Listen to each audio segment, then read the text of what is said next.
Hello everyone. मैं आशा करती हूँ आप सब स्वस्थ और सुरक्षित होंगे। मैं अंजू त्रिखा आप सबका आरकेपी ऑनलाइन हिंदी राइटिंग क्लासेस में स्वागत करती हूँ।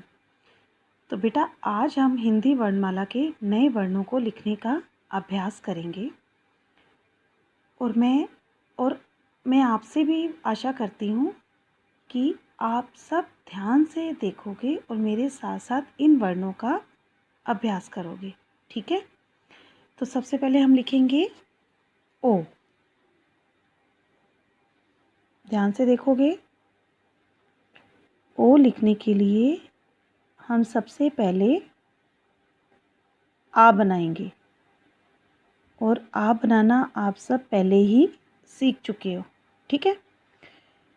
अब हम इसके ऊपर आगे की तरफ मुड़ी हुई एक मात्रा लगाएंगे। ठीक है? आगे की तरफ से मोड़कर हम नीचे की तरफ मात्रा को लेकर आएंगे और उसे हम अपने आधार रेखा से जोड़ देंगे। ठीक है? अब फिर से बनाएंगे। ध्यान से देखोगे। पहले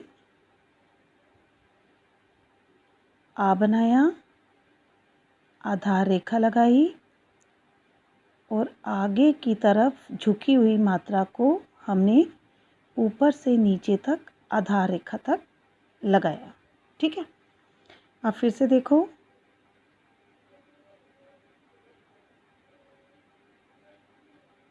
आ बनाया,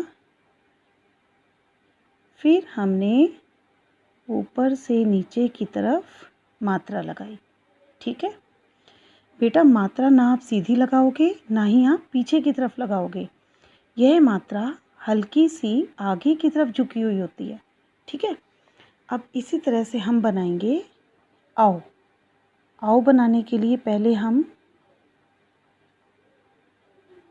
आ बनाएंगे, ओ की मात्रा लगाएंगे, लेकिन यहाँ हम आगे की तरफ मात्रा लगाएंगे और थोड़ी सी छोटी लगाएंगे क्योंकि हमने उसके साथ एक और मात्रा भी लगानी है।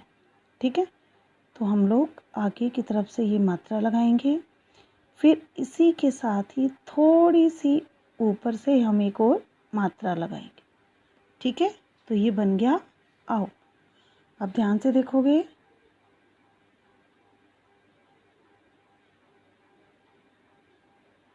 और बेटा, ध्यान से देखकर मेरे साथ साथ ही आप ये अभ्यास करोगे।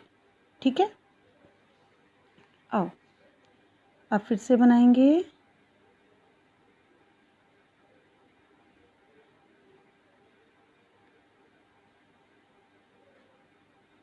एक मात्रा, इसी के पीछे ही दूसरी मात्रा, और दोनों ही मात्राओं का झुकाव आगे की तरफ होना चाहिए। ठीक है?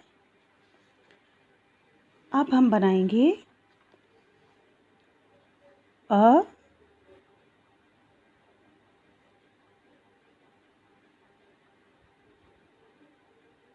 अंगा। ठीक है? अ की पाई के ऊपर ही बिंदु, जिसको हम अनुस्वार भी कहते हैं। ठीक है? अब फिर से ये बनाना आपके लिए आसान होगा क्योंकि अ का अभ्यास हम पहले भी कर चुके हैं। ये देखिए, अंगा,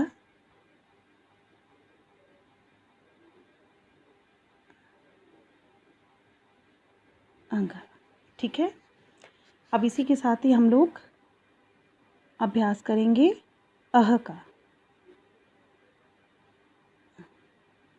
अ और इसके पीछे विसर्ग की दो बिंदी, और जब हम इन्हें बोलते हैं तो बोलते हैं अह। ठीक है? अब फिर से अ, विसर्ग के बिंदु, क्या बोलेंगे? अह। अब फिर से आप भी ध्यान से देखोगे और अब इसका अभ्यास करोगे। ठीक है? अब हम अभ्यास करेंगे ट। ट। ट लिखने के लिए सबसे पहले हम एक छोटी सी हल्की सी पाई लगाएंगे। फिर हम उससे इस साइड से सी की तरह बनाएंगे। ये बन गया हमारा ट। फिर से अभ्यास करेंगे। छोटी सी पाई लगाई और इस तरह से इसे मोड़ा। ठीक है। अब फिर से छोटी सी पाई और फिर इधर से ऐसे मोड़ दिया और शिरोरेखा या आधार रेखा। अब लिखेंगे ठ। ठ की बनावट भी ऐसे ही आएगी। छोटी पाई ट की तरह ही स्टार्ट करेंगे, लेकिन हम पूरा गोला ना बनाकर यहीं से ही मोड़ लेंगे। ठीक है। और उसको पाई की दूसरी साइड से जोड़ देंगे। ठीक है। अब फिर से और पूरा गोला ना बनाकर पाई की दूसरी साइड से इसको जोड़ेंगे। ठीक है। अब फिर से ये देखिए। ओके। ठ।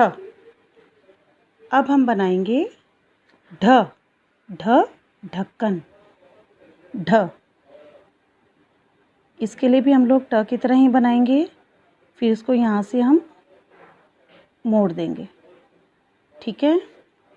आप फिर से बनाओ और आप ही मेरे साथ साथ ही इसका अभ्यास करोगे। पाई ट की तरह ही बनाओगे और फिर यहाँ से मोड़ोगे।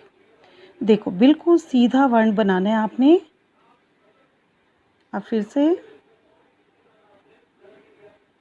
और ये यहाँ से मोड़ दिया। ठीक है।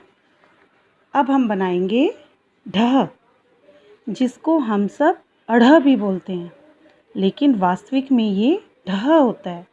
जो झटके से ढ के साथ हम झटके से ह की आवाज़ निकालते हैं। ठीक है। तो ढह बनाने के लिए पहले ढ, फिर नीचे बिंदु। ठीक है। अब फिर से ढ बनाकर नीचे बिंदु। फिर से ढ बनाकर नीचे बिंदु। ठीक है। अब हम बनाएंगे द। देखो सब बिल्कुल एक जैसे उसमें आ रहे हैं। द बनाने के लिए भी लिखो। ये देखो यहाँ से हमने यहीं छोड़ा था, अब इसको हम नीचे की तरफ ले जाएंगे। क्या बन गया हमारा द। तिरछी रेखा नहीं लगानी।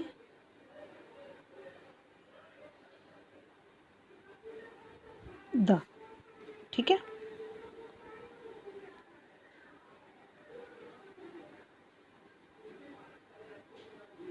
द।